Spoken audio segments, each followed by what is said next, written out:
আজকে একটা ভিডিও দেখলাম। ভিডিও দেখে মধ্যপ্রদেশের একজন বিজেপি নেতা একজন মধ্যপ্রদেশের আদিবাসী সম্প্রদায়ের একজন মানুষের উপর প্রসাব করছেন। মানে ধিক্কার জানাই এরকম বিজেপি নেতাদেরকে। এবং বিজেপি যেসব নেতা নেত্রীরা বারবার বলেন যে আদিবাসী সম্প্রদায়ের জন্য নাকি বিজেপি পার্টি খুব চিন্তা ভাবনা করেন, আদিবাসী সম্প্রদায়ের মানুষকে নাকি সম্মান করেন, কোথায় যায় এই সম্মান? এভাবে একজন আদিবাসী সম্প্রদায়ের মানুষের উপর কি করে প্রসাব করতে পারেন তারা?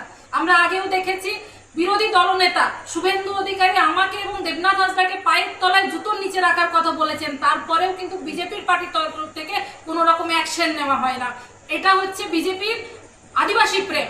তারপরে আমরা দেখেছিলাম কি আমাদের মাননীয় রাষ্ট্রপতি একজন আদিবাসী সম্প্রদায়ের মানুষ, সেই জন্য সংসদ ভবন উদ্বোধনের দিন তাকে একটা নেমন্তন্ন পত্র পর্যন্ত দেওয়া হলো না। এত আদিবাসী প্রেম। এজন্য আমি সমস্ত আদিবাসী সম্প্রদায়ের মানুষের কাছে আবেদন করব, এই জায়গা থেকে শিক্ষা নিতে হবে। বিজেপি শুধু মিথ্যা কথা বলে, বিজেপি আদিবাসীদের কথা ভাবে না, বিজেপি আদিবাসীদেরকে ভোট ব্যাংক হিসেবে ইউজ করে।